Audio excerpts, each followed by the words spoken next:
Hello everyone, this is Greyshot 117 here, bringing you another company for your history replays. Now, if you're going to be asking yourself, what is this replay going to be? This is going to be a 4v4 on Legalese, and this is sent in by, I believe it was Eugene, but usually Eugene is with Sunfox, so it was one of the two. I haven't had a replay from these guys in quite some time, so I'm glad I got one from these guys, and they said it was pretty good, pretty intense, so I want to see how this goes. Any case, 2 Vermont, 2 OKW, 3 Soviet, and 1 British, so definitely an interesting combo, if there ever was one. Now, of course, before I start, I want to thank my Patreon supporters. I want to thank Chris, I want to thank Street, I want to thank Tim, and I want to thank Leo, all for supporting me on Patreon. And if you want to go that extra mile, you can do so as well. Link below and on my main homepage, along with a link to my Facebook and Gmail, which you can use to send in a replay, kind of like this. Let's see the team anyway. So we have Sunfox, we have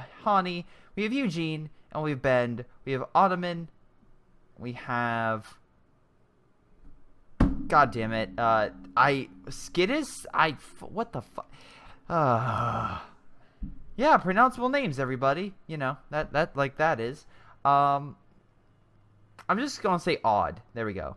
Mad Frater and Panzer Fusilier. Okay, interesting name.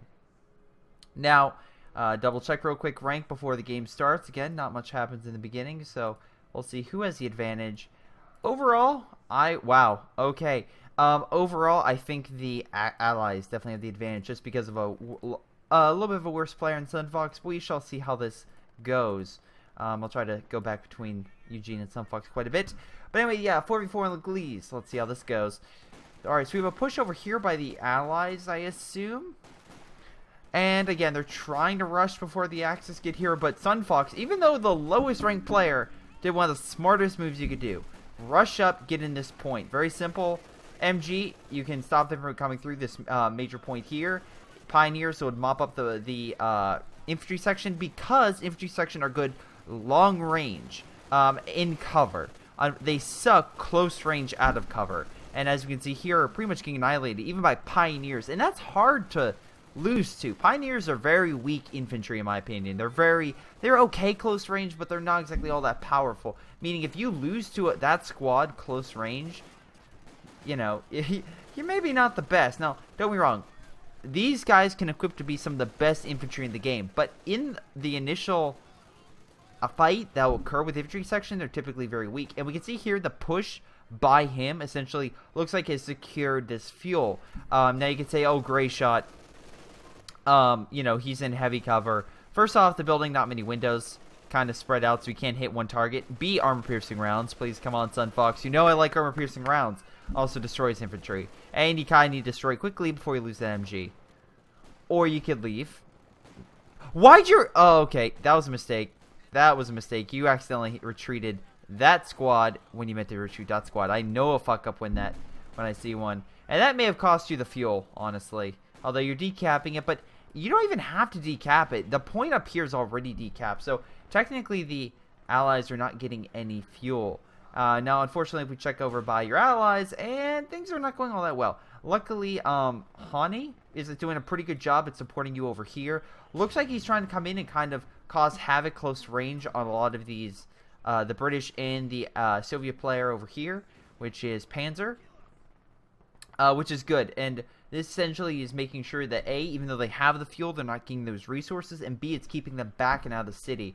Speaking of the city, we can see here that the other player, Bender, is pretty much held this area, no problem at all. The church area seems to be a point of contention. And, ooh, that was a nice steal. Got the church. However, we do have an MG over here, and unfortunately that's going to cause some havoc for the Soviet player. Though, I'm actually curious. Yes, they do. I was actually curious if anyone went scout car. So you have a scout car with a penal troop. The reason why this is good is very simple. This unit can go around and throw a satchel charge right in here. So, that could be very deadly to an MG if used correctly. Now, does he have the munitions for it? Yes, he does. Actually, he has... Wow, they all pick commanders, so I'm assuming this is a team. We have tank hunters, great for fighting tanks and also for fighting fortifications with the bombing strike. People forget about that, but it's actually really good in that capacity. Soviet industry, this is good for mass producing Soviet armor. But on the flip side, while it's great at mass producing armor, Sometimes people rely on that a little bit too much, and that can be to a detriment. Now, it doesn't, of course, have the super manpower issue that it did before it's patched. But again, it's still something that, especially if people start relying on too much, it can be of a big issue. Now, nice try with the flamethrower scout car, but unfortunately, Panzer Faust definitely has a, major issue. And now this guy's in the building with the flamethrower. That's going to be extremely deadly, because the flamethrower, even versus Sturm Pioneers, is going to be pretty much super effective at fighting them, even close range. So, yeah, they're going to have to fall back. Now, nice rifle grenade, but as you can see, decreased their health, not their men, so they're still fighting with all 6 men. The mortar's up close with a couple Grenadier squads, but as we can see, it caused multiple forces to retreat, and unfortunately, it caused them to retreat before the medical headquarters went up. So, yeah, unfortunately, it looks like, yeah, Eugene and them pretty much got hammered on this left side. On the right side, though, we can actually see here that these guys are being pushed back as well. Nice sniper. I don't see the British sniper all that much. I wonder where it goes, honestly. I miss it a little bit because of the armor-piercing rounds. Awesome critical shot. But we can see here they're actually using a lot of infantry. Not a lot of MG, so they're just trying to use overall infantry power and mobility more than sheer firepower. And it looks like the Soviet players kind of bring out more support, so they're kind of balancing each other out. So we'll see how well that goes, but it looks like if they keep pressing, this could be a huge, huge problem for the OKW players, specifically Hani. Because again, if they knock out this headquarters, I'm not saying they could, but if they use the mortar and whatnot and knock this out, that could be very, very bad. But as you can see here, that's costing him. He has too many troops pinned right now. That negative cover is actually starting to seriously affect him. Plus, also the suppression is not helping, because while he's suppressed, the longer he's suppressed, the more damage he takes. Well, initially, you get a damage reduction. Eventually, you get a damage overload that occurs. Now, Hani got a half-track. I feel like this would be a good combo. Unfortunately, with an AT gun, not so much. Probably should kill that AT gun before it, gets the final shot. But the half-track does enough damage to where, it can squad wipe it. And taking the AT gun, probably a nice thing to have, because you could actually use the artillery gun in this and probably take out the building. At this point, they need to retreat. This guy is just sacrificing a lot of his forces for some... Yeah, look, he's just reinforcing. He's wasting men. And right now, for a high-ranked player, this is an extremely stupid move to do. Extremely stupid. Now, yeah, there's so many guys here. He just should retreat, honestly. And he's not, because he's constantly reinforcing. So, I think he's hoping that they eventually just come over here, and they don't. But, yeah, just retreat, dude. Also, the nice thing about it, as we can see here, it provides recon. So, it provides actually ample recon for the sector. It will be hard for the Allies, the Axis to break this building up. But, hey, they can. And we can see here on this side that, again, the Allies are still pushing. They are losing more momentum on this side, similar to the right. But they have this half-track, similar to that forward headquarters, reinforcing the front. So these Soviet players are doing a nice job being like, okay, let's push them back. Let's reinforce our midway. But the thing is with the Axis is they are not only countering that, but they're making sure that they can effectively suppress it. So countering would just be like, okay, But Greyshot, how do they get good? Fucking hell. Get out of here. No. Nobody wants you. Everyone wants me. Countering is just simply being able to start, match their reinforcement rate. Suppressing it is making sure that not only can you do that, but you cost them more than they're getting back. So, for example, that guy on the right, he lost so many of his forces because even though you could equally match his reinforce rate, you're just causing so much damage. Now, at this point, he's getting 3 stars, so I don't know if that's his goal, just to hopefully rank up his infantry. But the amount of stuff going on... Wow, really? How the fuck did you get in that building? I don't know. You can't reinforce now. And the half-track and MG and stuff is going to murder you. I hate to break it to you. You can't reinforce in there. And, yeah, he's going to die. So, once again, a huge waste. And look, he's still wasting it. Just retreat... Oh, wow. What's his goal? I don't know what his goal is, but this half-track is getting so many kills off the same squad. Actually, it's not even getting kills. I think the other men. Yeah. No, but look how much damage it's doing. I'm sorry. Just off one goddamn squad. A star. But no, I understand. It's doing... It's one squad. Again, yeah. This building's going to fall. Just retreat at this point. It's losing a fight. The problem is the enemies have a lot of fuel on their hands, so they can Yeah, they do. As long as they can hold that until they get the heavier armor, that's all they have to do. They just have to hold out to the heavier armor. Here we go by the reinforce, and unfortunately this one they're not being suppressed, so they can keep reinforcing and be okay. Now the Grenadiers here, again, nice combo. They can easily hold back the infantry, but like I said before, it's just they're not able to match it. They're not being reinforced. They don't have equal footing. They need something to like do the final blow, in my opinion. MG helps. Armor piercing rounds definitely helps, but now they have an MG over here, so that'll probably help counter that. Overall, let's see, more doctrines. We have Luftwaffe ground forces. They did change this doctrine, but the recon pass is still something like, I don't care for it still, even with the patch. German mechanized doctrine, very good. I like the pretty much the drive-by ability. The artillery is pretty good, and spotting scope is always helpful for matching or countering tank destroyers on the opposing team. Elephant, once again, very good tank destroyer. Don't like it necessarily with this doctrine. I don't like it without the spotting scope, though if you haul it down, I could see it being very effective at holding a point. Though on this map, I don't see how you would necessarily be able to use it all that effectively, because there isn't necessarily a long point other than like very deep in either side's territory. Like the mid-ground is not somewhere like, I can't say to put down an elephant in this city. Like that would be a no-go. But like maybe you put it here and hold back stuff over here, but then of course you have to watch out for a flank. I don't know. This map is too urban. I know it's that may sound weird, but it's really urban for it to happen. Even like up on this hill, it's just like, oh my god, don't come here. Well, yeah, they'll just right this way. So I don't know. That's just me. Now, unfortunately, this guy is bringing a lot of AT. We can see here that he's using his doctrine to get PTRS rifles, and that's actually a really good combo. Not only fight infantry, and as you can see, this guy's stupid. No offense. Hate to break it, Ben, but you're a negative cover. That's a no-go.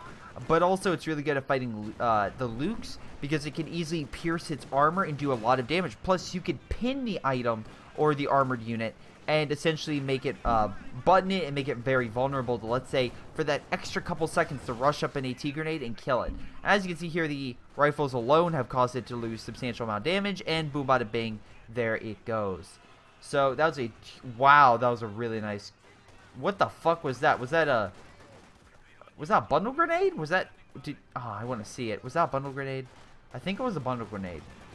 That was a devastating bundle grenade. Oh boy. Anyway, on this other side, we can see here that the Axis are pushing up. Now, they are equipping themselves with a wide variety. A Fallschirmjäger is good at all ranges, but the STG-44s, again, also pretty good at medium ranges.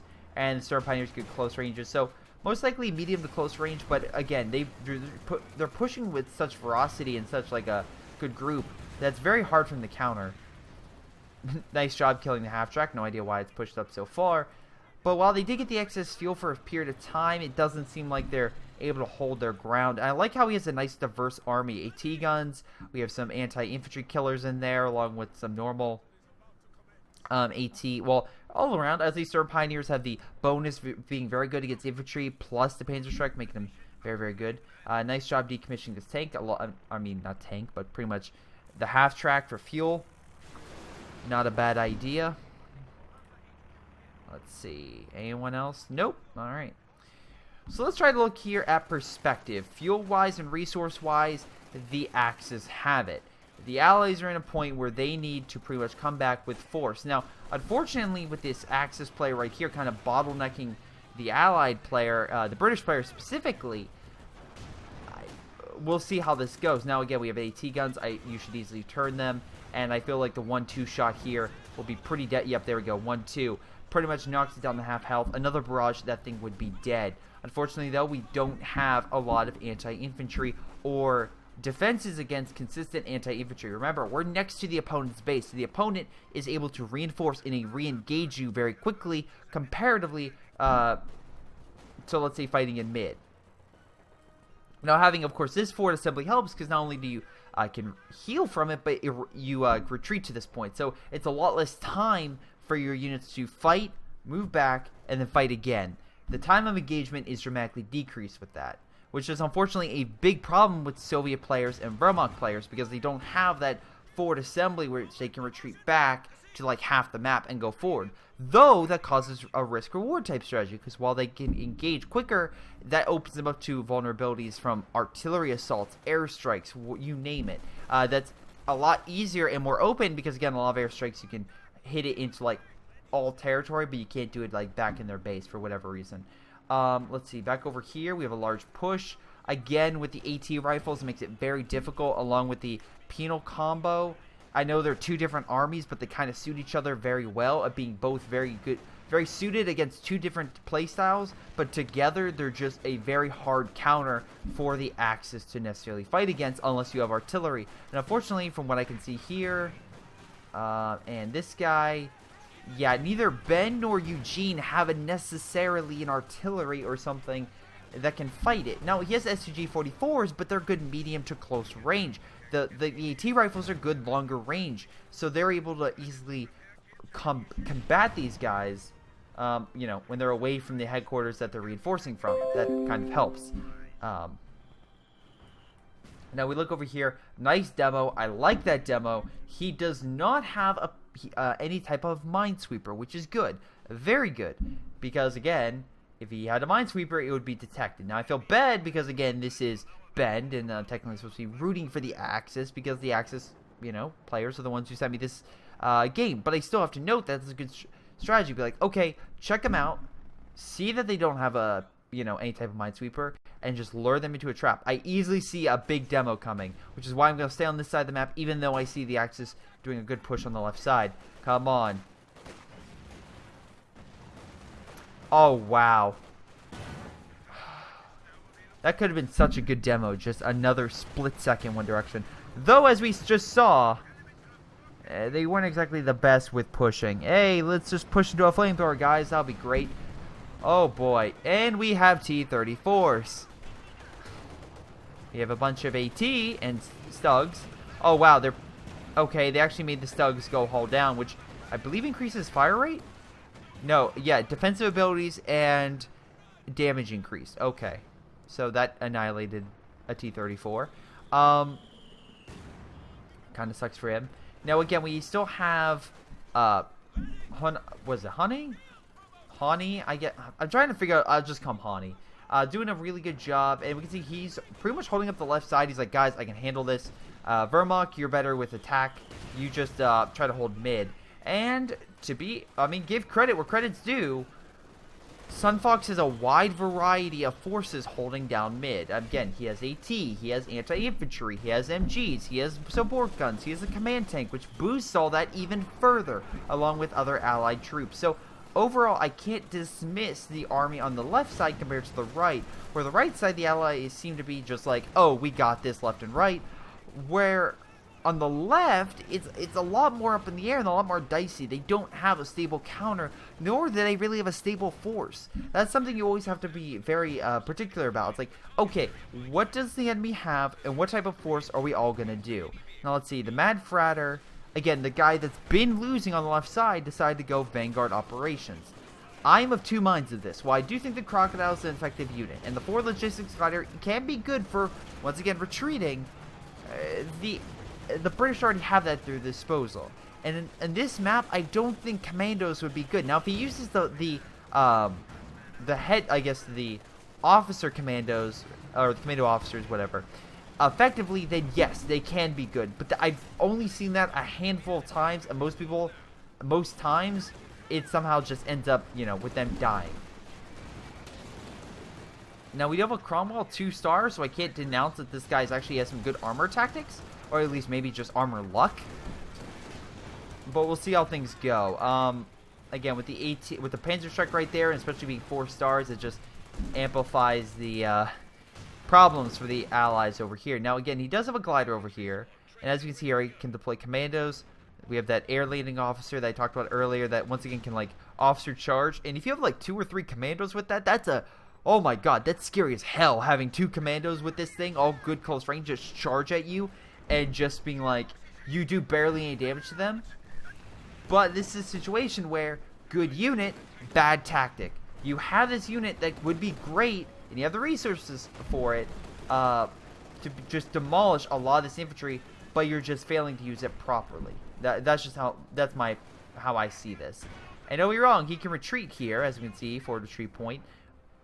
But it's a big target. I mean, for all this stuff. And it's not that...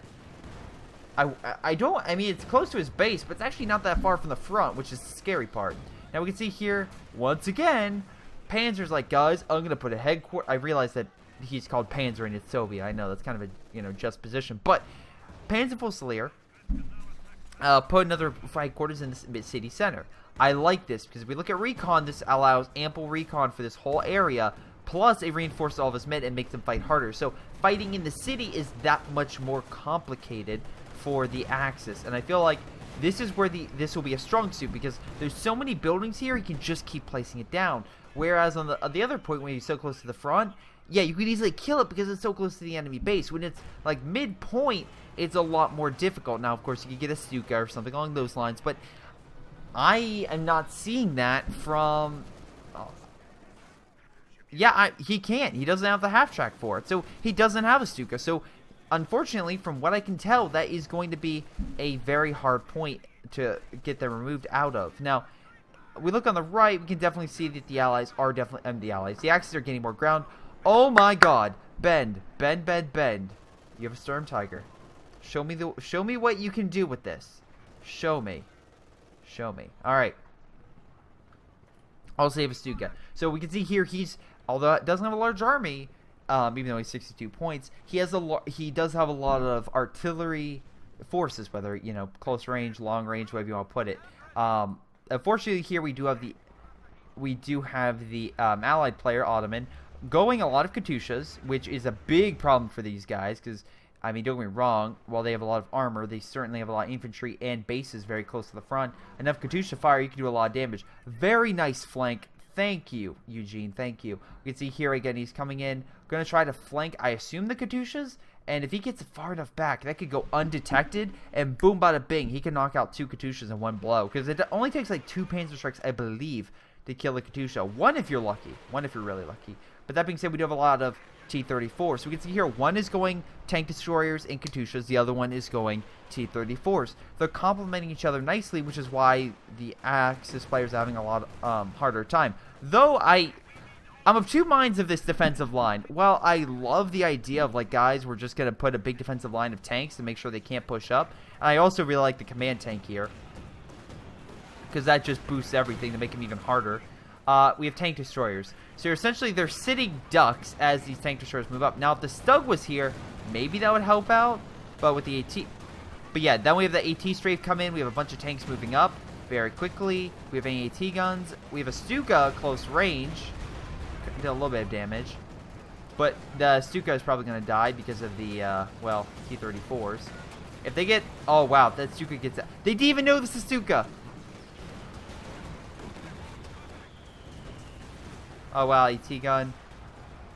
I'm assuming he's going to do direct fire. Come on. Yep, there it goes. And T-34 is gone. Good kill. Oh, he did lose Katyusha. Yeah, it looks like a Stuka maybe strike over here maybe caused it. No, or maybe one of the Panzerschreck shots. I'm seeing they retreated, so maybe they did do it. But that was a good armor fight. I like that engagement. I feel like, unfortunately, with the hull down, it's a good idea when your enemy doesn't have a precision strike. However, because they have an AT bombing ability, that just unfortunately puts a big goddamn target over an immobile tank to be like, use artillery and bombs here. Because it unfortunately takes some time to move and get out of there. But I like when people do that, especially when, unfortunately, enemies like get themselves in a corner where they don't have an ability to counter that. That's a perfect time to hold down, because it's like, bitch, what are you going to do? You can't fight me head on, your artillery's worthless, and you have no bombing strikes. Good luck. But in this scenario, they do, and unfortunately, that one ability is now rendered useless. However, that doesn't mean he's out of the game yet, or he could use it ineffectively. If he used it with the elephant, dear lord, that would be incredibly tough, and he could survive a bombing strike. So, unfortunately, with the weaker stuff, not so much, but the heavier stuff, yeah. Some AT forces moving up, along with some. Oh wow, really? You're reloading in the corner? Oh boy, if the T-34 gets a shot off. Nice shot. I have no idea what killed that T-34, but whatever. Ottoman now has 2 tanks and 1 that should definitely run for the hills because it's definitely going to be killed very quickly. Oh, that was a great Katyusha strike. He's covering his tanks. He's like, yeah, right. Now, with the burning ability right now, I think he may... Yeah, he's going to kill that building. The fire is going to slowly damage over time. Love how the Katyushas don't murder his own units. That's great. Let's see. And now let's compare it to Eugene. Eugene has 1 Stug, and Bend has nothing. So, honestly, from that armor engagement, I would have to say the Allies did win that because they knocked out a lot, I think 3 different armored tanks, and while they did lose a lot of their own, I feel like, unfortunately, the Axis are in a bit more of a, unfortunately, having a bit more problems. Although, doing that definitely helps. Mid, we can see a big push right now with the Allies. It looks like, again, they use that for assembly. Half track, I think that was a bad move. I don't know why you have it there. I don't know why you're not moving it, of all things, but whatever. I love this artillery gun firing close range, being like, get out of here. And the mortar's even hurting this thing. That's a bad sign. Ugh.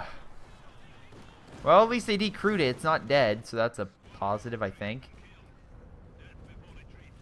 Sturm firing. I think he got a couple kills. Yeah, barely anything. Kind of missed the main shot. That's why, okay, when you use a Sturm Tiger, always fire it when the enemy doesn't know. That's why in Overwatch, I don't know if we have any Overwatch fans. I mean, I post Overwatch content, but if you watch this like Overwatch, I mean, it's a great game. But what I'll do, wow, this poor command tank. What I'll do is as D.Va, you can activate a self-destruct button and get behind and like blast it off. But I won't do it in the front because then everyone moves out of the way and I get maybe 1 person. I'll sneak up, again, I know it's a big tank. Sneak up behind enemy lines, fire the bomb right behind them so no one's paying attention, and get like a quad or even more, even squad wipe their entire team because they're all fighting in the front thinking like, okay guys, we're pushing, we got this, and boom, there goes their entire team. So like I said, it's all about perspective. You want to make sure the enemy is as least aware of what you have as possible to be as effective as possible, and that's what they kind of need to do. Having your guy yeah, so wow, that's some good cover right now. But yeah, I think that's what the Axis need to do, because unfortunately, I do like how it's going back and forth in that position. So I do feel like the Axis do have the men and the firepower to push back, because as you can see here, Ottoman doesn't, well, he could, but he unfortunately just simply doesn't. He should start using more manpower and should have more men to the front, because right now Eugene and them still have the advantage. However slight, they still have more men, which allows them to pretty much hold this territory a lot more effectively. In mid, we have this guy still here, although looks like they took my word and blew up every building they possibly could. And as I told you, he's going to use the only building, any building he possibly can to make sure he can keep being reinforced. Though we have a decent push coming in. I will say it's probably should heal this poor sucker. Although at least you're next to it. I feel bad. It's like, hold on, I need to heal my side. I know you're on fire right now, but trust me, I'll only be a minute. So it looks like it's a little battle over here. On the left side, unfortunately, it looks like Pawnee looks like took some damage, and this British player is being more effective. He's getting some better armor, and I feel like he might be using what I was talking about earlier about that charge ability, at least with the commandos. Maybe he isn't doing it. Maybe he just somehow got him up to 3 stars somehow through another means, but usually if it's a 3-star guy, you've been doing some killings and you're doing something right. Either that or you're extremely lucky. Now with the Firefly here, look, I will say this. I talk shit about the Jagdpanzer. I personally don't really use the Jagdpanzer. Where's the plane crash? Come on, where is it? Dang it, I didn't see the plane. No, didn't see it. But in actuality, it's a good tank destroyer if supported correctly. I just personally like the Panther and stuff like that because of its maneuverability. I actually really don't like tanks that just look forward and fire. That's another thing I have against it. And then unlike the Su-85, it can't really like look very far, but again, it's still a good tank destroyer. And if used correctly, again, ambushing the enemy, you can do a lot of damage. With the Firefly, it doesn't have a lot of armor. It's still a Sherman body, and the Sherman normally can't take a lot of hits. So if used effectively, you can definitely dish out a lot of damage. I do like how it's now turning to a fight between commandos and Fallschirmjägers. I don't think that's the most cost-effective fight for either side, but hey, it looks cool on my end. Now, with the double Jagdpanzer, yeah, this Firefly needs to run, like, now. But at least he has hard counters against... Wow, I don't know what the... Okay, I guess he just retreated, so he could call in smoke, I think. Okay, Fallschirmjäger strike. This is my problem with it. Enough AA from, I don't know, a Centaur, and, well... Say goodbye to all your planes. So that's what, 250? Yeah, I'm being honest. They probably should decrease to 200. I'm sorry. For the 250 munitions, it's not worth it.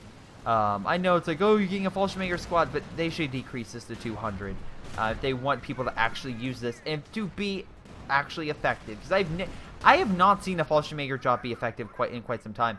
Now, with the Jagdpanzers here, again, with the camouflage ability, makes it very hard to detect, very good for attacking, and very good for knocking out those Fireflies, if used correctly. Again, camouflage, you can't see it, boom, bada bing, you got it. Now, I think with these guys, they can have anti-camouflage, if I'm right. No. But I still think they're, again, because they're normally in camouflage, they can sneak up upon camouflage units and take them out. So, there you go. Wow, these, of all places to retreat into an Obersoldaten's LMG is probably not the best idea. Gonna be torn apart. Gonna lose a 3-star unit? No, lives. Very lucky. Yeah, Obersoldaten are really good, even against conscripts. The Obersoldaten still have the advantage, especially vetted up, so it can be very hard to kill that infantry. So very, I definitely get why you're trying to get more infantry, and you definitely have the manpower for it. So I'm not saying like, oh, you're wasting on a lot heavier stuff, because again, you have to be cost effectiveness. It's costs more, and it's a more powerful infantry unit. But that being said, you have less of them, and if you lose it, well, you're screwed. Now, as you can see here, if you better retreat, because one more shot, and the Katusha pretty much just wiped out a 400-point unit. Probably don't want that.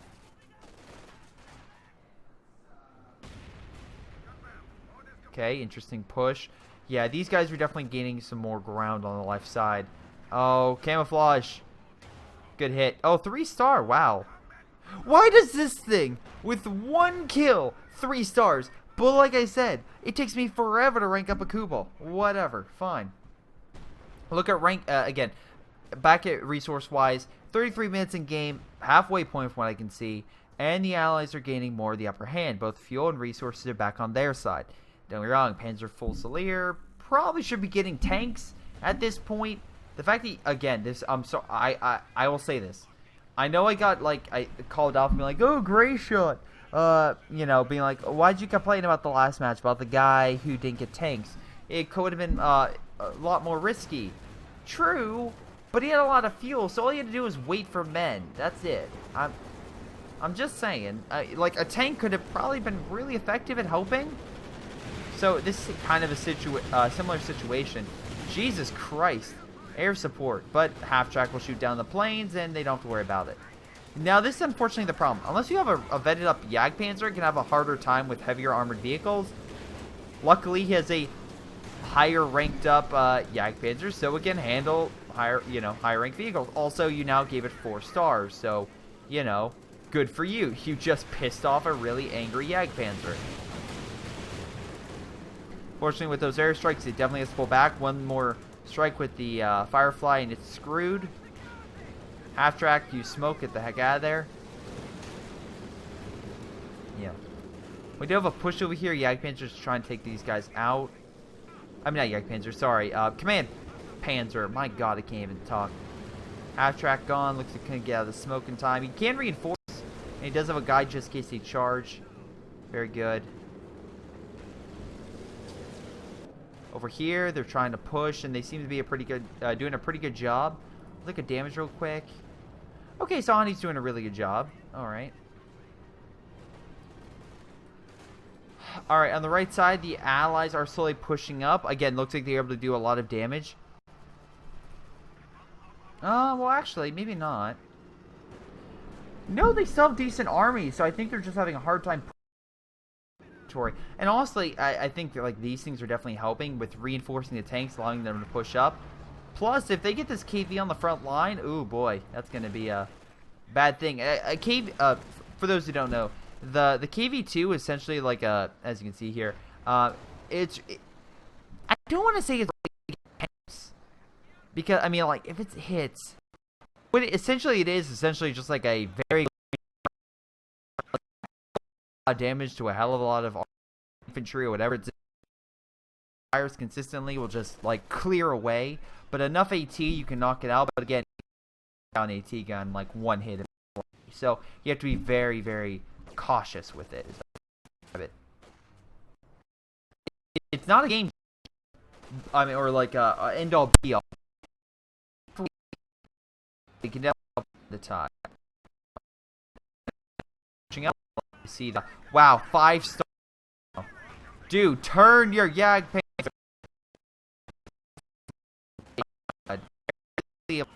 No idea why this guy didn't retreat and lost 5-star, well, 3-star commando. Great job. We have our Kenwerfer here hiding, very smart. Again, in case the Yag Panzer's like, hey, let's charge. I don't know why this guy's moving his Yag Panzer. We do have a Panther going around that could be very effective. Come on, flank. And focus vehicle.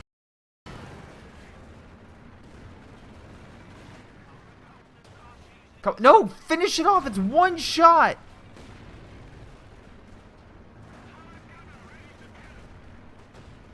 That scenario, you could literally have not moved, waited, use the spawning scope for extended like range so you can see and just annihilate it. Wow, this guy's putting up headquarters all over the place. And there it goes. Thank you, Sturm Tiger. 25 kills and still on the vet 1. Relic, balance this stuff out, please. Back up, back up, back up. Wow. Now you can't move, and this thing is going to move slowly out of the way. Great idea. Airstrike, I assume. Well, you missed that one. Although you could go for the Stuka if you saw it. Or are you going to ignore it again? Poor Storm Tiger can't. It's reloading. It's like, I don't give a shit at this point. Let's just, oh no. Are they gonna steal it?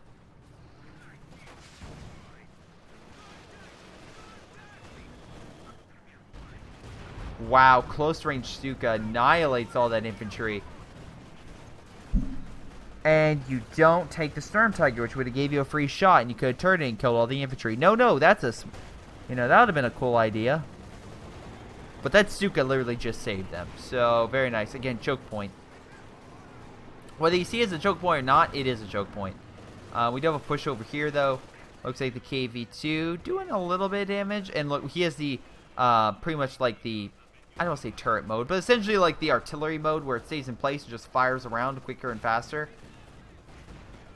Like I say, it fires pretty far, can do a lot of damage. You need a lot of AT to kill it because of its heavy armor. And still does a lot against armored vehicles, not so much against heavy armored stuff, but you get the point. 5-star Yag Panzer is definitely trying to break its way through here.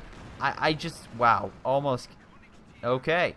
Camouflage, please, just camouflage. There we go.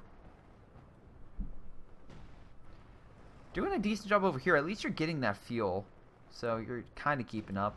And it looks like the, yeah, for whatever reason, this guy, Panzerfull Slayer, is now on the right side. And once again, he's fucking up for his entire team because he's not using the fuel he has. Oh, look, I'm not saying T-34s and Katyushas and Su-85s would win the game, but I'm just saying Katyushas, T-34s, and Su-85s would win the game. At this point, they're like, okay, this building, check. This building, check. Dead, dead, dead. He's running out of buildings on this map. And this is an urban map, mind you. This is has quite a lot of buildings. And so far, they've managed to blow up almost every single building they can come across. So he's running out of buildings at this point.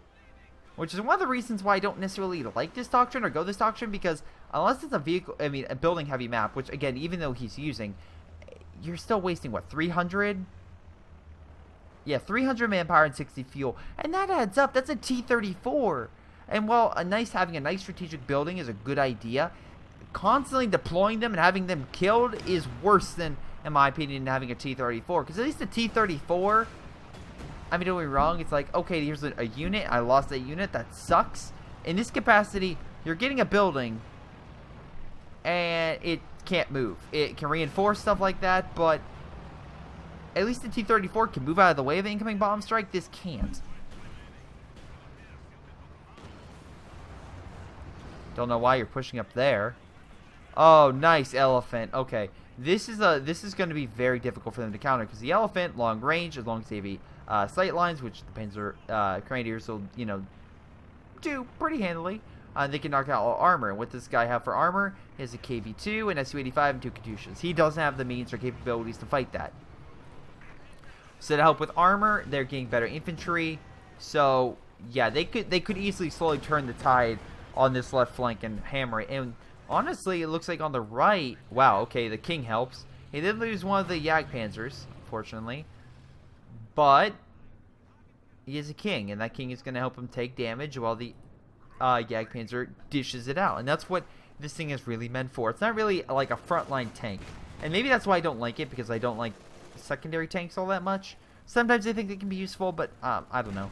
But that's why a lot of people use like Stugs or Su-76s, because of that support functionality, whether it's hurting the tank itself or emplacements, artillery, infantry, whatnot. It adds that extra little, you know, help for a main tank so it can push up and do the damage you need it to. And right now, that's kind of the big issue for, well, this guy. If he was smart, what he would do is get another flyer fly and probably just try to snipe a lot of his armor, because if he can kill the armor, it's GG. Hani wins. No competition. Let's see. Wow, you let the Panzer Grenadiers go behind your lines. Really smart idea. If the elephant keeps getting sight and takes out this thing, they're screwed. Boom! Yeah, he's not using them to fight anything. He's just using it to be like, okay, that's a good target. You hit here. And while and this guy has no MGs, nothing along those lines. Before you say, oh, Greyshot, they're Soviet, their MGs suck. You can mine the field. You could have more infantry. Something. That's a nice flank idea, but why would you get in a building that's about to fall over and die? I have no idea. I love this. A slow, methodical tank destroyer is outmaneuvering a slow, methodical tank destroyer. Nice shot, and then get with the patch. A rear shot does a little bit more damage, so that could help. But as we saw, it's going to take a lot more. Panther coming in. It's going to get screwed because I see a lot of...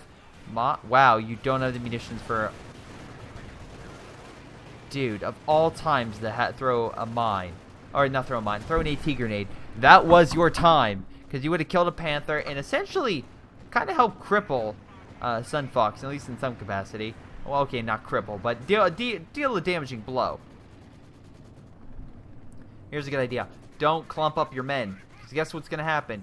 You are going to get Stuka'd. Almost guaranteed. Or Artied. Artie might happen as well. Again, if they see a good show, if they see a good point where a law force are kind of clumped together, oh my. Yep, they're using the opportunity to smash this place. Artillery strike inbound. Alright. That'll kind of hammer this area, nothing major. Now, pull back the elephant, of course, because again, this infantry will annihilate that thing, because there's no real countermeasures to infantry. Panther coming up once again. Bit more AT, so again, this thing guy definitely needs to fall back. But I always like having a reserve, like munitions and stuff like that, just in case I do need to use it, so that way you can cripple stuff. Now this guy is pretty much essentially given up in this area, and I find that kind of stupid. He was doing a really good job when he was fighting in there, and now he gave up and is helping with the right side. Or he has no army, one of the two.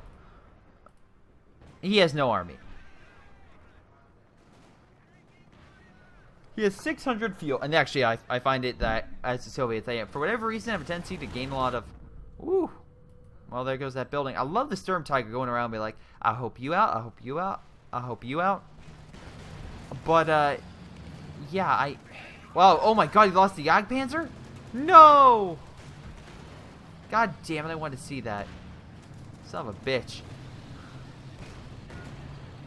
But while they're all helping the one side and again equally failing, this side, at least this guy has been doing a pretty good fight and has a pretty good army. And if he knocks out these positions, well, this guy's screwed.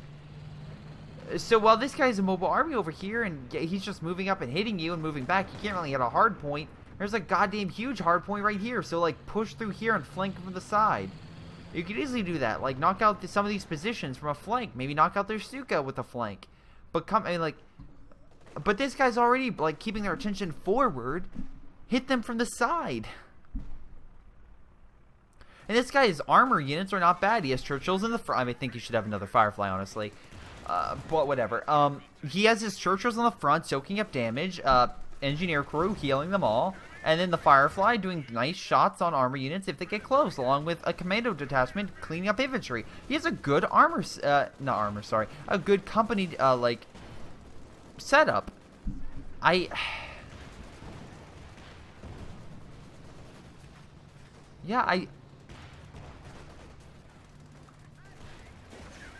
Yep. And again, Churchills are pretty nice. I think that was a nice demo. But yeah, he needs more support. He's being overrun, and his allies are being like, you can handle it, right? And they're literally he's being like double teamed, if not triple teamed at this point, because they know this guy's like the biggest. Are you kidding me? Enough with those places. I get you fight harder. I get you can reinforce, but you have 2 units. And I swear to God, if you're a 3-star unit, he's 2 prestige. He's lost nearly 400 men. Oh my God.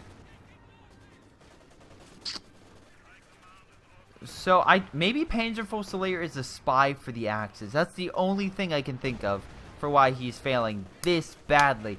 Actually, come to think of it, think of all these poor medics. Think about, just saying, for a moment there. Think of all these poor, oh Jesus Christ. I did not expect that to happen, but goddamn, that looked amazing. If I can get a shot of that woman being blasted with the explosion behind her, that would make an awesome thumbnail. But, like, this is what's going on, okay? This is what's going on. You're sacrificing countless resources for these stupid houses that initially, yes, were effective, but you haven't had the infantry or the capabilities to support the forward assembly base in, like, 20 minutes? If that? No, I take it back. Probably since the first one you played, so probably 40 minutes. And while these two are doing a decent job, and I guess, and he's building up T-34 army, so he's doing something. He's doing a decent job at pushing back this poor sucker. He's not gonna budge. He's an elephant. MGs, command tanks, all sorts of stuff. You're not pressing over here. You need to press somewhere else. Yeah, you could say this guy's the weak link. But you've been trying for so long to break this guy, and he hasn't freaking budged. And by now, you guys should probably realize that there's only one Axis player. Eugene's like, guys, I got this. Go take out the one guy on the right and demolish them. And that's what they're doing. They're focusing all their men, all their resources, to essentially annihilate this poor son of a bitch, break through mid, and hit their weak point, which is this dumbass over here. And yeah, Panzerfusilier, I'm gonna call you a dumbass, because right now you're leaving a giant wide hole in your lines that the Axis are like, well, I guess we could push through here. And the sad part is, if you look at, like, should I even point this out? Yeah, I better point this out. They're 43 points away. If you had a decent army and held mid, it would be GG. Wow, that was a nice bombing strike. So your entire army consists of an AT gun. How do you feel right now?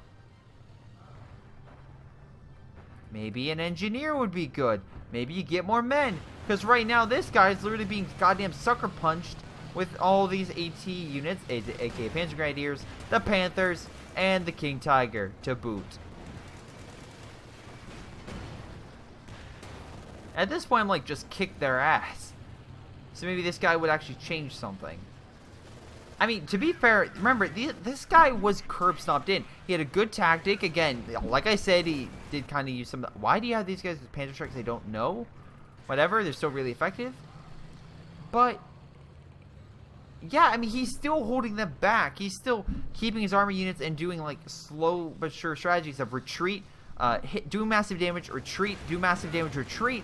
And he still has a lot of resources and stuff. Like, my assumptions being he's saving up for a crocodile. Maybe not the best idea with the amount of damage he's been taking. Okay, maybe now without Churchill, okay, could do something against the ET and stuff. But, I mean, like, 1, 2, 3 guys are over here. Congratulations, you're pushing around the elephant. Oh, wow, that was actually a really good flank. You hit your own units. Oh my god. Sturm Tiger. Save the day, Sturm Tiger. No! Wrong way, Sturm Tiger! Wrong way! Sturm Tiger! Okay, you knocked out the Su-85. Okay. But you could have knocked out... Well... Yeah, just pull back. Thank you, T-34s, for doing something smart, like running over the Panzer Grenadiers. Oh, wow, that's a lot of direct hits. Oh, the poor Sturm Tiger. No! Run, Sturm Tiger! Run! No! And now we have a preemptive base assault. And... yeah, this is gonna fail. First off, I'm not saying because, you know, you don't have the armor for it. The problem is the enemy just has the infantry for it. Well, actually, no. He's running him over. So I think he's actually being smart and trying to push him over. So... wow, never mind. I mean, if he had the... oh, nope, here come the Panthers. I was going to say, if he would have killed all this infantry, yeah, sure, it would have been GG. And then he could easily, instantly annihilate the base. Nice Katyushas and flames. You can call in a flame barrage in the enemy base? Really? Huh. I didn't think you could do that. I thought most bombing strikes and stuff, you couldn't do that. Whatever. But yeah, like I said, you press into the enemy base... but you have no defenses against the enemy coming back and hitting them. That's why anytime, like, I attack the enemy base, I'm always like, okay, if the enemy were to attack me, what do I have? And can I sustain it? That's why I like maps like Lazarus Ambush, because, like, the maps are so divided, or C-17, you can easily fight off 2 players, because it's A, on the other side of the map, and B, the bases are so far apart that they're not going to really just, like... oh, he knocked out the Panther. Nice. He doesn't have to worry. Now, let's see. The Allies are, of course, going to push over here and hold this a lot of this territory. And I wouldn't mind a lot of defenses and whatnot. I feel bad for Eugene. He just got the ever-loving... like, he's been essentially curb stomped like no one has ever been curb stomped for quite some time. In this... I mean, like, the only other person that's been curb stomped in this game to that bad is Panzer. And he has enough men... I'm already dead, so you still bomb with... oh, wow.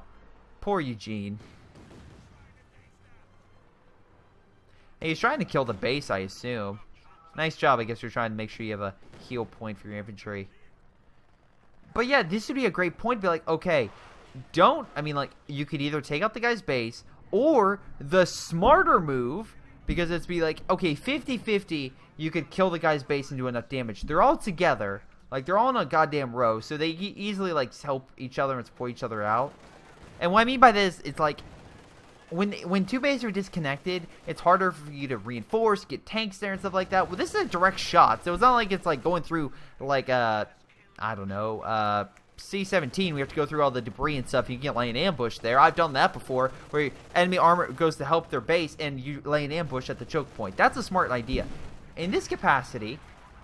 Your strategy is let's kill the enemy base instead of taking the midpoint, which you could easily hold with the amount of forces you have, and be like, okay, we can run the clock down for a minute and win this game. Instead, you're like, let's keep pushing the enemy base, have them reinforce, heal, fire Panzer strikes at us, and possibly destroy us. Also, calling a bombing strike from this direction, really? Like, I know, it's still probably going to hit them.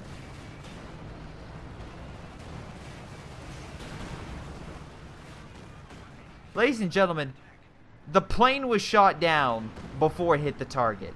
That's why you called in from the closest. Oh my god, that is freaking beautiful. That could not have been better. That's why you called in from the closest edge of the map toward the enemy, always. That way there's the least, especially if they have heavy AA capabilities, that way it's the least amount of chance that they could shoot it down. And I'm assuming that Hana... No. Anyone have... No, Sun Fox is a huge army. Wow, he is probably the biggest army of all the... He does. Of all the Axis, he has the largest army. So he's coming in to save the day.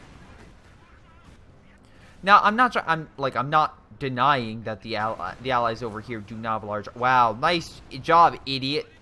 Oh, boy. Giba Katusha so close to the front. Oh, wow, this wasn't even the first one that died.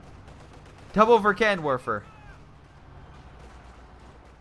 I mean, don't get me wrong, the KV is probably going to point-blank shot them, but hey, it's an idea.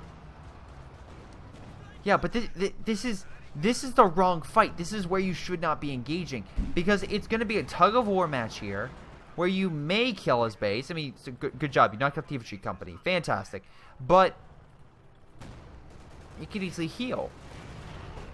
Wow, nice job with the Sturm Tiger. That was a great hit, and not even a vet. God damn it. Close, but no cigar. But yeah, it's just like you could easily take mid, and now you're finally doing it. Actually, this guy's most... No, you're still not doing it. You still don't have infantry there.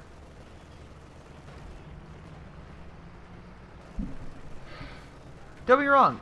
Nice push. Nice push. But they have artillery. They have reinforcements. They're going to win. Alright? The Soviets... It's very difficult for Soviets to siege a base, okay? I'm gonna be very honest right now. They can do it. It is possible. But in this game, where, again, army composition-wise... Wow, actually, holy God, I thought this guy would be done. But no, he's still holding on. He's still keeping his units alive, which I'll give him credit. Also, the King on Fire looks beautiful, by the way. But yeah, I just... 3-star, again, Firefly, nothing to be, you know, nothing to take for granted either. But yeah, just all the fights to do. These two guys are so preoccupied on the left side. They should be in mid. And now we have Panzerfusilier, Jesus Christ, who's making an attempt on mid. But with 900 fuel and not one tank from him, he's going to be trashed in mid because they're going to send all their forces there. If you would send just send half of your armor to mid. Yeah. Like, let's see what these guys have again. Couple bits of armor. We have bits of armor here. Yeah, just send half of your armor there, along with some support. I guarantee, and then maybe attack the base with artillery or something. I don't know. Like, keep this guy here, because again, he has the healing tanks and whatnot. And you send your T-34 army, move to mid instead of pushing for the base, hold that point down. If they attack you, you tell this guy to be like, alright, put pressure here so they have to pull back or lose this guy's base. That's the thing. If you're going to attack the guy's base, don't have two guys attack it. Have one guy do, like, raids on it, not like a full-scale invasion, just raid it, and that way you can focus on the point. Because right now I see an easy win that should have happened 5 minutes ago. Or sooner. Because now Eugene is like, I'm pissed, I'm mad, you guys been hitting my base, and now I'm going to get a heavy tank to blast you guys away. And it's not like he doesn't have the support. They have artillery, which, again, hey, allies, you've done a great job of knocking this thing out. Nearly 50 kills. And it's one of the easiest things in the game to kill. Actually, are you hitting the enemy base? That'd be amazing if you start hitting the enemy base. No, you're not. Alright. But, yeah, I find it so weird. The lack... I mean, like, this guy's trying to push. I mean, he's failing. But he still has a decent-sized army. Like, he's trying. He's still fighting two people. And we can see here by army size, again, decent infantry. But again, that 4-star king is the thing that's the linchpin to Honey just holding that area. And then over here, the crocodile is helping, although I definitely see a big thing going on right now. Why would you scream no?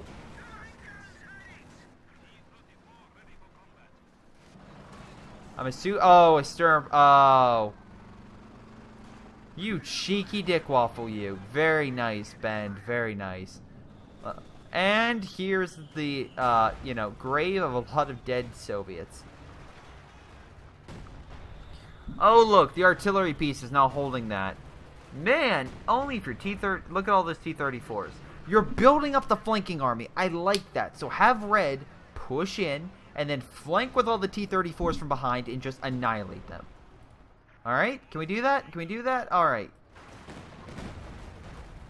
And Panzer Fusilier has been replaced by an AI. Now, in most situations, I would be of, oh my god, Greyshot, this is totally unfair. It's an AI. First, it's near the end of the game. Secondly, and most importantly, I think the AI would actually build an armor unit, which I think he's going to do. And that would make him so much better.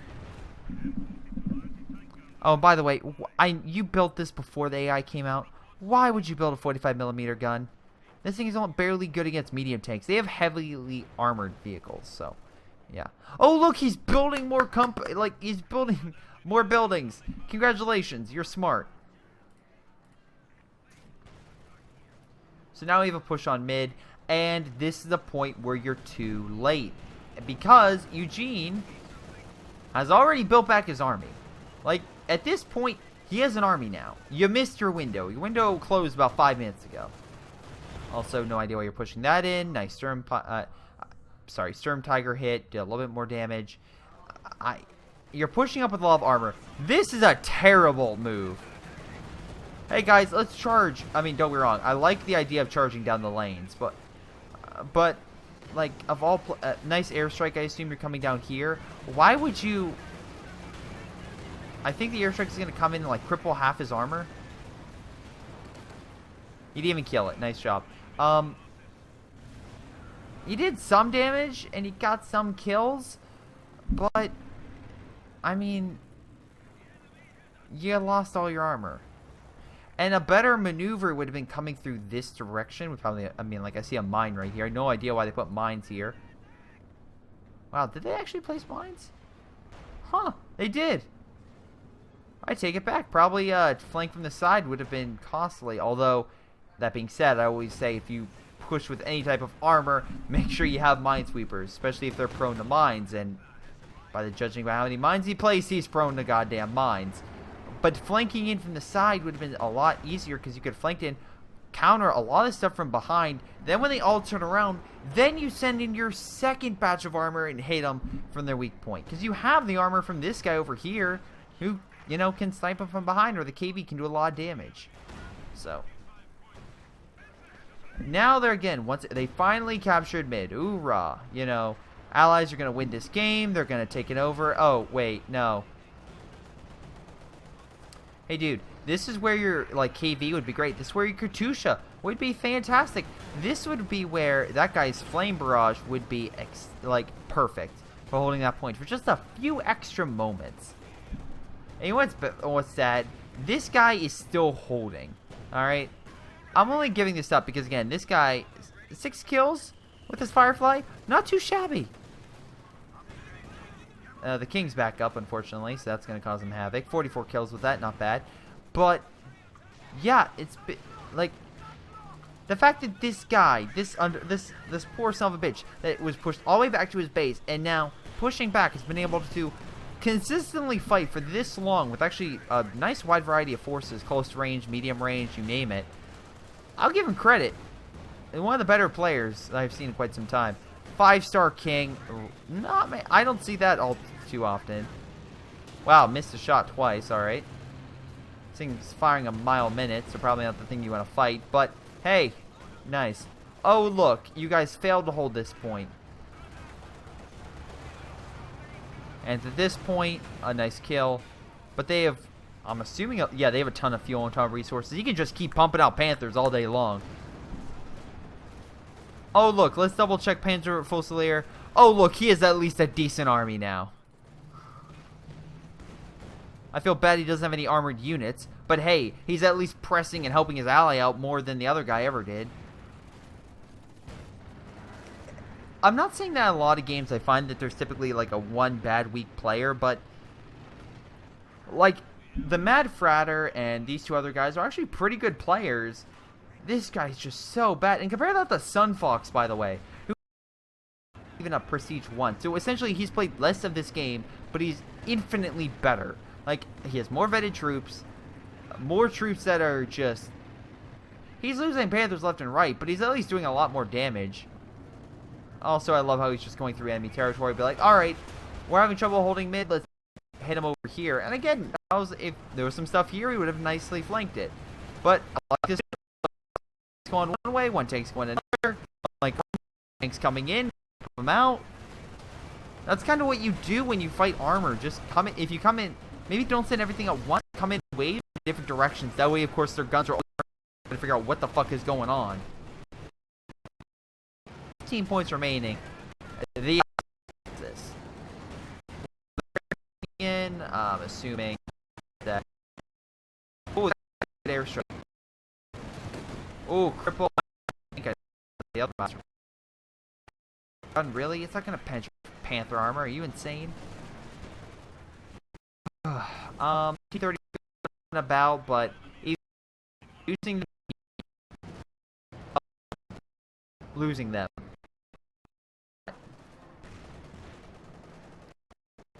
And this guy barely holding. I think this is his final hoorah, and yeah, he loses. Let's check damage.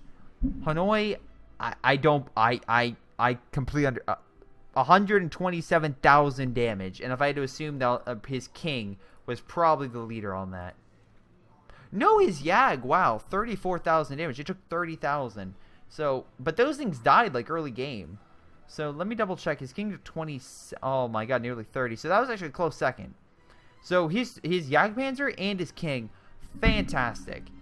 Really like that. Again, the Firefly did damage to him, but he was able to keep it alive. 70,000 damage worth of vehicle damage from his armor. Just from his armor. Good job. Yeah, seriously. Good job, Hanoi. Mad Fratter, I want to see how you did again. 66,000 damage with one Firefly. I believe it. Yeah, just one goddamn Firefly. Holy god, that's a beast of a tank. And that's what I mean, like, in my opinion, if this guy was a lower ranked player, he would have lost that Firefly. He would have lost this. But fighting two players consistently over 30 minutes. And these guys are not bad players. Like, again, unit preservation for infantry, Hanoi, Hani had issues. That is a statement. That is easy. Sun Fox had issues fighting this guy.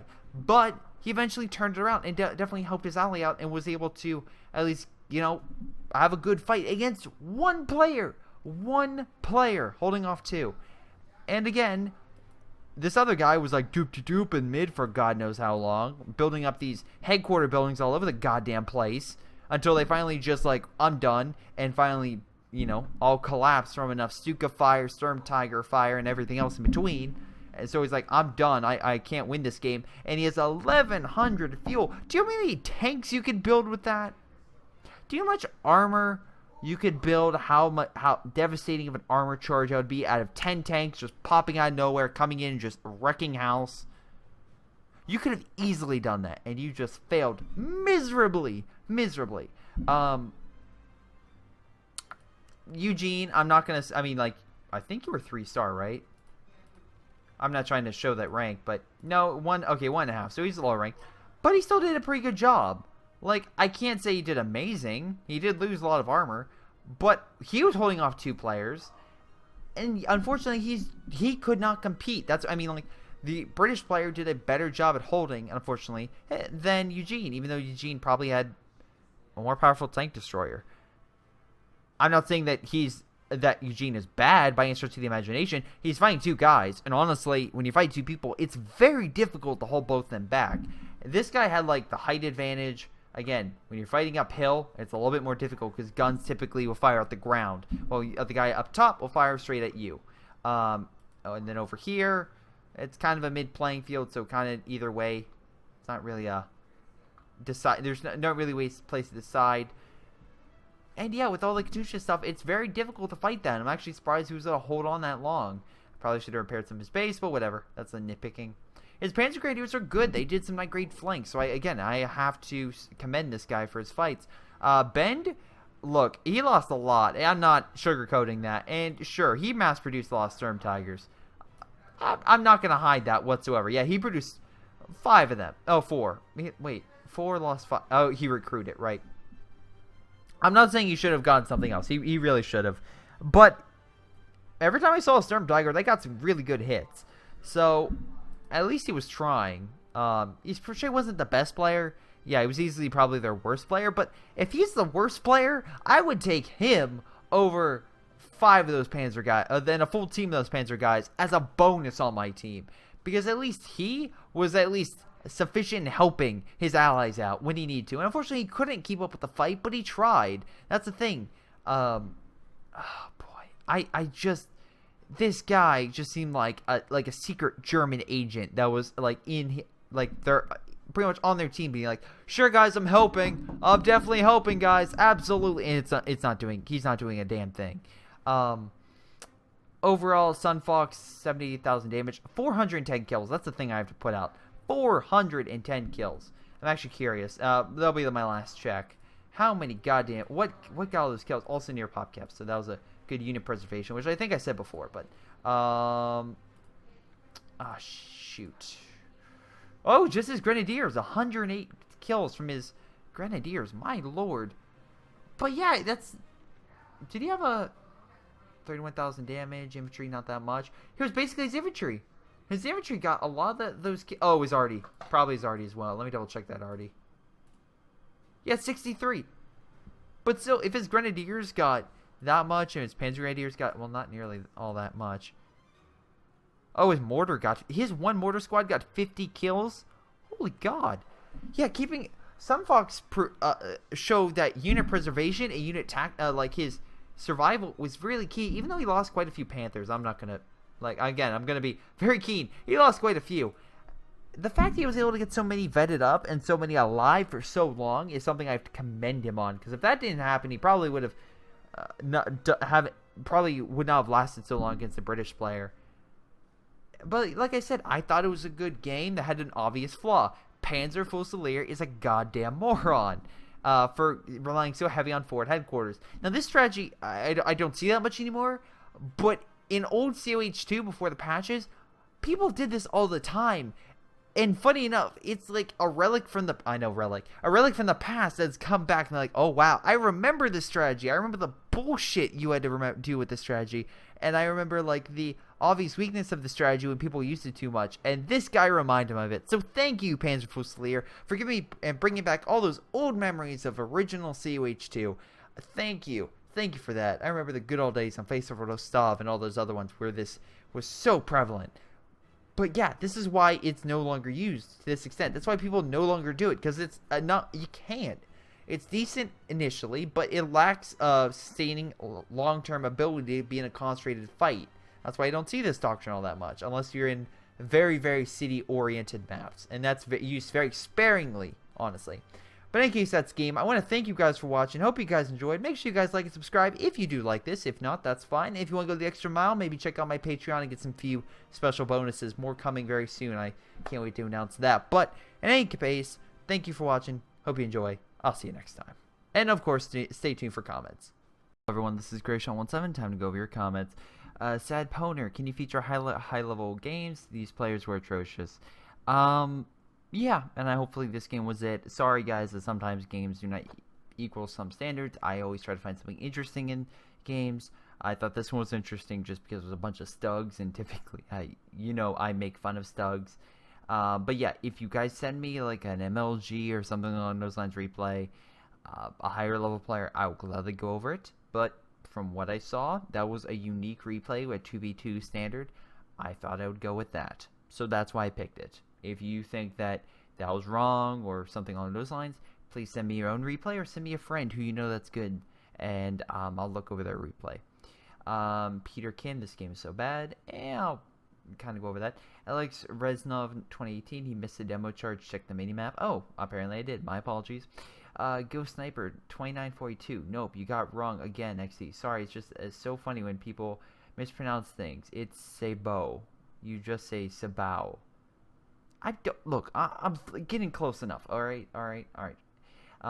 Okay, you pant. Well, no, Greyshot. I'm actually Darth, and in the match, I was constant threat, always suppressing infantry, striking key points, and damaging tanks. Look, you were fine with that. Some of the strikes did miss, and they did slowly adapt in some regard. But I still hold to my key point. Again, I can go down here. That let's see if they got anti-aircraft or something along those lines. A tank would have been good.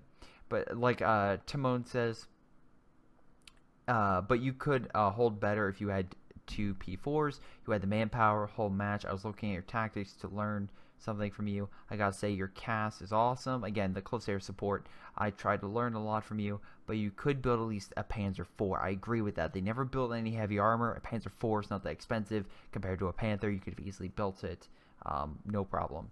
Let's see, Meal, that's ridiculous. You could have built tanks to support with your doctrine. Look, you did win. I'm not saying you didn't win. You did win with your strategy. I will say, though, you did take losses. You did, your strikes weren't always on key, so a tank would have cemented your victory a lot sooner, in my opinion. Jakio, what Emil said, the stuff you were doing, you can do that in a 4v4, but in 2v2, every squad on the field is important. You need to have field presence, very important, no matter what. Numbers matter in a game. If you want to just play support, go play 4v4, where that kind of specialization is possible. Yeah, I will agree. In 4v4, if you go more defensive, like hold a strategic point and call an air support to help your allies, that's very effective. 2v2 is a lot harder because, again, it's a lot more territory. You have to hold with fewer people. Justin Weers, I have a question. When would it be okay for a Yag Tiger, the tank? Wait, for a Yag Tiger, the tank that is like a Stug, but it's OKW, the one that is 130. Oh, Yag Panzer, not Yag Tiger. Yag Panzer, Panzer headquarters. When is a good idea? I would say it's a good idea when you ambush tactics, when supporting larger armor like a Panther, or maybe a combo with the Panzer IV or a King Tiger, something along those lines. It's always good in that regard. I will say, though, that the problem I have with it is I don't find it great on attacking because, again, you can't really turn the barrel, which is why I prefer the Panther because, again, with a lot of allied armor, they're very quick. So when a T-34 rushes you, it can fire, but the T-34 can then go around it and just own it. But if you have sufficient, let's say, AT support with it, that should be a problem. But at least if the enemy attacks you, it'll camouflage, get some nice good shots, maybe increase damage shots, and you could really own them. But that's what I would say. Let's see, excellent support with King Tigers, like support it with Verkenwerfers, Volks. Again, great idea. Make sure you don't get owned. That can be really said with any tank, but especially with the Jagdpanzer, because it has no real anti-infantry counter. Where the Panther at least has the MG turret, and its gun is a little more effective, and the Panzer IV, of course, and the King Tiger is way more effective. Yeah, like I said, if you get 5 stars, it's great. Let's see. Once it reaches Vat 1, don't forget to turn on camo. Very smart. That allows it to always get the first shot off. Avoid using an urban maps, though, unless it's long avenues like Outerbrook. Very, very good example. I would say Angermute is also a good one with the long avenues. Just make sure you mine up so they don't flank around you. Good job, Jerka. And Justin Weir is also a very good question. QC Sabat is pronounced Sabao. Saboy. There you go. Not what you said. Look, I'm trying to get it, alright?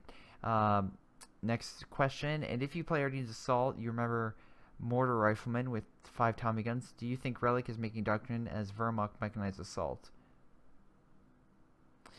I think Relic, unfortunately, for what I'm seeing, is updating the game. Like, they probably have, like...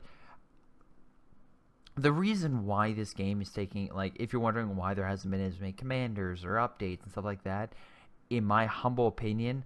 I don't think there's anything else major coming to COH2. I think the British was the last thing because, in my humble opinion, I think they moved on to what's it called? Dawn of War 3. And you can tell by the progression system and by points. Maybe it's just me, but I'm easily able to afford a new commander, stuff like that. I'm getting at a pretty good pace. So that's in my humble opinion. I think with the new microtransaction system, it's kind of helping people who play the game less often get more stuff because I feel like they want more people to play and they're seeing a small decrease. That being said, COH2 is still one of the top played, if not top played games on Steam. I routinely see it in the top 25 games, and you may say, "Oh, Greyshot, that's not very good." Well, if you compare that to the thousands upon thousands of games, if tens of thousands of games currently on Steam, being in the top 50 is a pretty good thing to be in. So you know, that said, I mean, like there are games like that just came out, like Battleborn of, I would say Evolve, but they actually shut up in player base. I mean, it's on the same ranking in my that I saw with beating XCOM, and on the same par as XCOM 2. I think it's beating XCOM 2.